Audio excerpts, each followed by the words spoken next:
I'm not your Chambers. I'm from Big Gold Belt Media. Riley and Adam, thank you so much for your time today. We're excited to Thanks. talk about your new project. Things will be different, which is going to Yes. be in theaters and digital, releasing October 4th. And shall I add, also made its world premiere this year at Sci-Fi Southwest, which is monumental in its own. But how you two Thank you. doing? How's it feel? What's the vibes feeling like right now? Vibes are It's good. good. I'm excited to kind of get it out there and let We've people yes. Sorry, see I cut it you off. and enjoy and and to hear people's responses and to hear people's theories and all of that stuff. Like Yeah. I'm just looking forward to all of that. It also feels odd because we've had such a prolonged sort of like moment with it since South by, which was what, March? Yeah. Yeah. March. So in March, we sort of got to celebrate it and people got to see it, but it was like a certain bubble of people. So now we've just been like waiting on it for everyone else to see it. So Hmm. I'm happy it's finally here. I think this is only the second wave too, because like once everybody sees it, then everybody needs to take time to build their theories. Because I know right now I'm Right. shuffling with mine. What are Yeah. So, you talking about? You didn't get it the first time through? Yeah. Come on. oh, come It's on very now. obvious.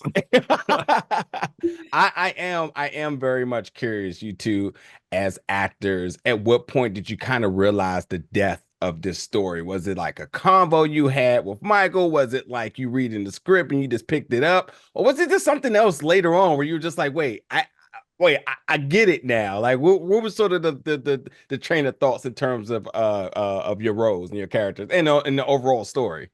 I think that went sort of in like three stages for me because I read the script and Adam and I have spoken about this before. This was really incredible.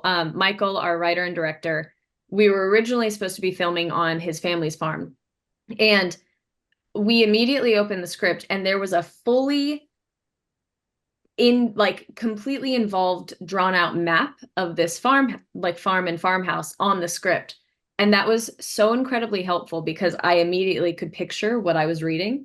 And so that I felt like reading through for the first time, I was like, okay, this is clear, I get it. And then I start getting to the end and I'm like, maybe not so clear. Okay, I've got some questions. And then once we're filming, that's what I think it was when we were filming that I was like, all these other I don't want to say theories, but yeah, I'll say theories for lack of a better word, but just questions start to come up and I had to stop myself from asking them because Sydney doesn't really know the answers. She just has one goal and she's just trying to get out. So I think Adam, maybe you have a different relationship to that. Yeah, I think that in terms of depth, I I had to read the scripts, two or three times, not because I didn't understand it, but I knew that my brain was involved with certain aspects of it, and I wasn't allowing myself to be involved with other aspects of it, Mm. whether it be the storyline, the lore, the mystery of it, the sci-fi, but also the relationships within it, and kind of the clues to Joe's past and to Sydney's past. And so I think that each time I read it, I came away with an even deeper, understanding of what was happening and why it's happening to these two. Yeah. Mm. And so that, and then once Riley and I and Michael, we had a lot of meetings on Zoom because I'm on the East Coast and they're on the West Coast. We met in the middle in Indiana and shot. And I think that just our conversations were so enlightening. Not only, getting certain answers from Michael, but also getting to meet and explore like who Riley is and how Joe and Sydney fit together. Yeah. And then once Riley and I started discussing, history and background and things like that, we were on the exact same page every Yeah. time, which was amazing. And So, this was weeks before filming. Adam and I were on the phone and chatting, and then we finally got to meet at the Chicago airport. Was yeah, it yeah. O'Hare? When you were almost late to the flight I and I was was so late. freaking I was out. running and I Yeah, was but when I calling him. called you, you're like, I'm thinking about grabbing a drink. And I'm like, dude, okay, I'll see you in Indiana then. And so I had to sprint to him, and that was our first time meeting in Yeah. person. And Mhm. and And the rest. somehow I got COVID and you didn't. which is I did amazing. not. Yeah. Yeah. He got COVID our first day of filming. Wow. Yeah, it was Wow. awesome.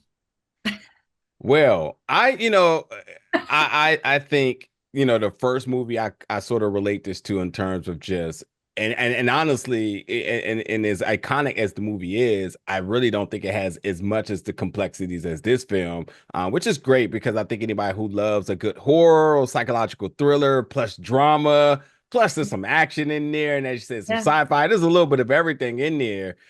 Inception is the one that comes to mind easily, the layer on layer sort of storytelling here. And in this is a ton of that. And I want to just kind of focus on one particular part, and that is the siblings. I mean, these type of stories aren't really stories often told about estranged siblings that come together to do something to this extreme.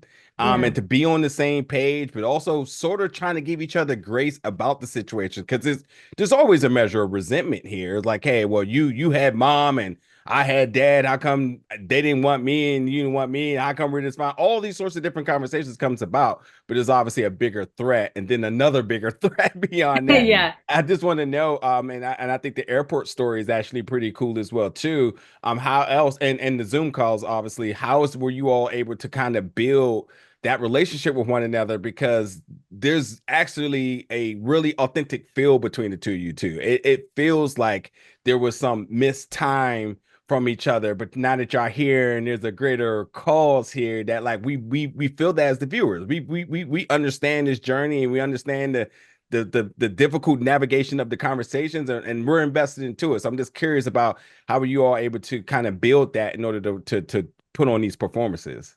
Thank you for saying that. Yeah, That's thank you. literally everything that Adam and I are hoping that people get from watching this. So I really appreciate you saying that. Yeah. Um, I think I think for both Adam and I, massive reason why we did this was because it is such a strong sibling relationship, and we don't see that a lot in films. Because typically, Mhm. if we're watching something about, a sort of sibling adventure, it feels like something for kids, Yeah. Mhm. which is great. It's like But a we don't grown-up see, Goonies. yeah, we Mhm. don't get grown-up sibling adventure stories, and mix that with family drama, which we all have. And I think Adam and I, we just had so much time with each other, and I have so much respect for him. You're like, yeah, we did. Yeah, I have you're so welcome. much, way too much. I have so much respect for him, not only as an actor, but also just as a human. And I think we developed such a strong amount of trust on day one that it just sort of like made it really easy to slide into. Yeah, I think I mean, the second I met Riley and we started chatting, even over Zoom, I just felt like this like kinship with her, this like Yeah. and there's a certain level of like I want to take care of Riley, I want to take care of Sid, I want to take like And um also murder me at the same time. well, sometimes I do because you're just, so annoying. But other than that, no, if we were to tell you every story of Riley and I being like siblings, we would be here for hours. Yeah. But we were very lucky to have a lot of time together on set, a lot of time off set. Mhm. And really, like I said, whatever that is came so organically the second I met her. And, I think Chrissy, our casting director, having found us both and, Yes. being able to kind of pair us up and things like that, I think it's she's, thinking on so many different layers, and I think Yeah. she's incredible. So I think with all of that together and Michael giving us the time away that we needed, Yes, that like was Adam and I would have sort of like inside jokes, and we were probably pretty annoying on set. But probably. but we, just we would get a little obnoxious as siblings do. And Michael would always be like, we would catch him kind of looking at us and be like, you guys are Hmm. so cute. Like he was just so happy that we felt like actual siblings. Yeah. And we'd be like, what are you looking at? And he'd be like, sorry, I'm just admiring you. Little tear come from his Yep. eyes. Yeah, Yep. it's really Like, sweet. don't look at me. It's okay. Like our estranged father. Yes. Due to the sake of time here, I got two more questions, but I'm going to slide the most important one here first. And I'm going to caution everybody once again to check out the film. Things will be different in theaters and on demand and digital October 4th, because I want to talk very specifically about the ending of this film. And although you don't need to iron everything out, I just want to kind of see if you can help navigate us into a little bit in terms of theories. So we see at the end, Joseph here now is with has age, is with a younger Sydney, and his whole goal was always to get back to her and never let her die. He needed to fix some mistakes in order to accomplish this here. But it appears by him and his agent that things might have looped a couple of times here, which means maybe he did not quite accomplish what he needed to do. And thus, my two questions for you all is sort of trying to place this moment in the story, and ultimately, what does this mean about Joseph's story, Joseph arc here in terms of everything that he accomplished, even to the point of wanting to face the barrel? What does that what does that mean for him? That did he dedicate his entire life for the well-being of his sister, or did he meet wit's end? Where was he at mental? Just kind of trying to piece that part out. So how would you two sort of assess the end of this film? Well, I think that when we meet Joe and Sid at the beginning of the film, there is some regret that Joe has that he wasn't able to take care of Sydney in certain aspects. I think that one of Joe's main drivers, I mean, the reason that they, were able to, get all the money and, do this last final job was a way for Joe to kind of make up things with Sydney. And I think that, throughout the film, you see that that's slipping away for Joe. And I think that the one driving factor that we see with Joe is hope, and hope that he can make this right, hope that things will be different. And there's one moment in the film that I wanted to talk to Michael about specifically where he had lost hope. And it's not the end. It's in the middle. And I think that there's a level of not allowing himself to let go, not allowing himself to, fail Sid. So I think that being his driving force, I think gives you a good idea about kind of where the story goes.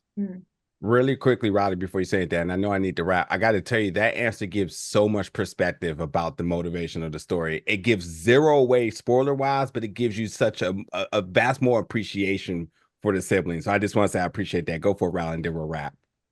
I feel like for me, it's so different because the ending of the story, like my character is so much less involved. She's in the moment. Yeah, at like all because Sydney has one goal, and that is to get back to her daughter. That is the one pillar that she has the entire time. So I think at the end, that's the end / the beginning. Like, it's I think for her, she still just has her one goal. So I think it's harder for me to answer that question because she's not there at that moment. That also is important to understand too. I'll be watching this again as soon as I'm done this. By good.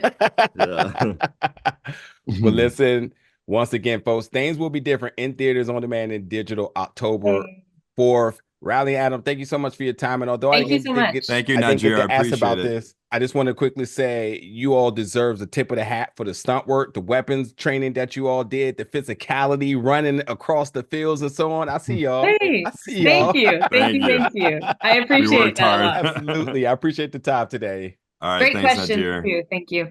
Absolutely.